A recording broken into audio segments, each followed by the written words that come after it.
और अब जाके मियाँ साहब का लगता है ट्विटर स्लो है, या मियाँ साहब का अपना ही कोई सिस्टम स्लो है कि मियाँ साहब को महीने लग जाते हैं बात को समझने में। जब पाकिस्तान वापस आने का वक्त था मियाँ साहब आए नहीं, और जब सब कुछ हाथ से निकल गया तो मियाँ साहब पाकिस्तान आ गए। फिर मियाँ साहब वज़ीर आज़म बन नहीं सके, उस बात का भी उन्हें बहुत दुख है, बड़ी तकलीफ़ है। नादरीन, एस्टेब्लिशमेंट को एक बड़ी मुसीबत और पड़ी हुई, ये जो सुहेल अफरीदी है ना, एक तो ये हाथ नहीं आ रहा।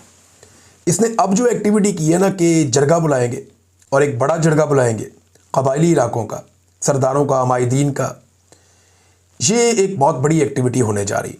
इससे पहले जब ये एक्टिविटी हो रही थी तो पाकिस्तान की मिलिट्री एस्टेब्लिशमेंट को इतना प्रॉब्लम हो गया था गंडापुर के दौर में कि उन्होंने बहुत प्रेशर बना लिया था।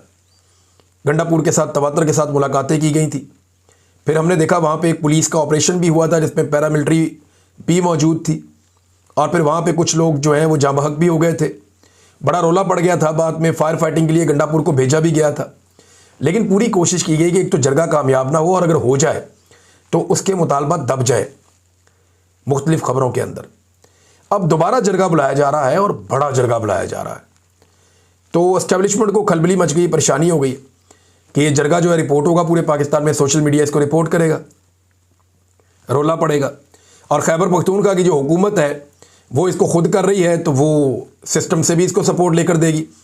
लेकिन एक मेरी गुजारिश है कि खैबर पख्तूनख्वा की हुकूमत को, या पाकिस्तान तहरीक इंसाफ की जो हुकूमत है खैबर पख्तूनख्वा में, उन्हें हर लिहाज से इस जरगे की सिक्योरिटी का ख़ास ख्याल रखना होगा, और उन्हें ख़ास ख्याल रखना भी चाहिए, क्योंकि ये बहुत इम्पॉर्टेंट जरगा है और दुश्मन इसे सबोटाज करने की कोशिश कर सकता है। जो दहशतगर्द है वो इसका फ़ायदा उठाने की कोशिश कर सकते हैं, लिहाजा इसमें जो है वो कोशिश की जाए कि ऐसा कुछ ना हो। नादरीन, इसराइल ने अमली तौर पर जो जंगबंदी है वो ख़त्म कर दी। मैं आपको जब ये कह रहा हूँ तो ज़िम्मेदारी के साथ कह रहा हूँ। ख़बरें आ गई हैं पूरी दुनिया से, ख़बरें आ गई हैं कि इसराइल ने मुहासरा बहाल कर लिया। इमदादी जो सरगर्मियाँ हो रही थी, जो फ़लस्तीनियों के लिए खाना आ रहा था, पानी आ रहा था, दवाइयाँ आ रही थी, इमदाद आ रही थी, वो सारा सिलसिला भी इसराइल ने रोक दिया है और बमबारी भी शुरू कर दी है। हमास का स्टेटमेंट भी आ गया, एक इसराइली वज़ीर का स्टेटमेंट भी आ गया। वज़ीर दिफा जो है इसराइल का, उसने हमास के ख़िलाफ़ सख्त कार्रवाई का हुक्म दे डाला है। 20 मुकामात पर फ़िज़ाई हमले इसराइल ने किए हैं गुज़िश्ता 24 घंटों में, 20 मुकामात पे। और ये भी जंगबंदी है जिसके ऊपर पाकिस्तान दस्तखत करके इतरा रहा है, जिस पर रोज़ाना की बुनियाद पे हाफिज़ ताहिर अशरफी साहब कहते हैं जनाब कि ये तो फील्ड मार्शल और शहबाज शरीफ को क्रेडिट चाहता है, इनके खाते में डालते हैं। तो और ये कहते हैं जी डोनाल्ड ट्रंप को क्रेडिट चाहता है। ये उन सारों को क्रेडिट जाता है जो बमबारी हो रही है, जो इसके अंदर शामिल थे। बहरहाल हमास ने क्या कहा, मेरे ख्याल में पहले वो सुन लें। हमास ने कहा कि हमने मुआहदे की मुकम्मल पाबंदी की है, कोई खिलाफ वर्जी नहीं की।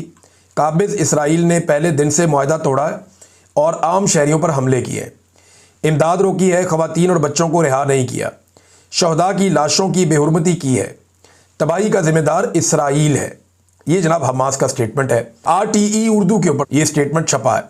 अब यहाँ पे एक और स्टेटमेंट है, एक इंटरव्यू चल रहा था, और ये इसराइली टेलीविज़न है जिसके ऊपर ये इंटरव्यू चल रहा था, क्योंकि उसमें जो अबरानी ज़बान है वो लिखी हुई है, जो वो इसराइली बोलते हैं, और वो उसी तरह उसका रस्मुल ख़त भी अलग है।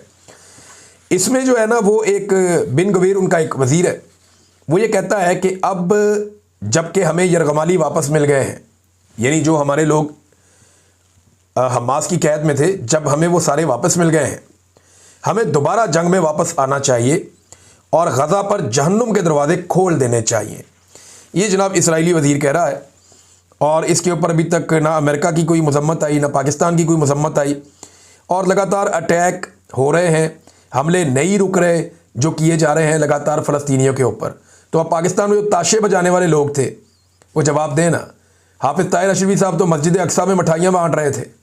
मैंने उनको बताया था कि सर मस्जिद अक्सा में आप अपनी मर्ज़ी से नमाज अदा नहीं कर सकते, तो आप मिठाइयाँ कैसे बांटेंगे।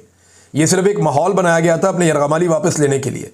इसराइल को अगर मुसलमान मुल्कों ने पाबंद ना किया और डोनाल्ड ट्रंप के ऊपर दबाव ना डाला तो ये जंगबंदी फिर ख़त्म ही समझें, बल्कि अब तो ख़त्म हो गई है।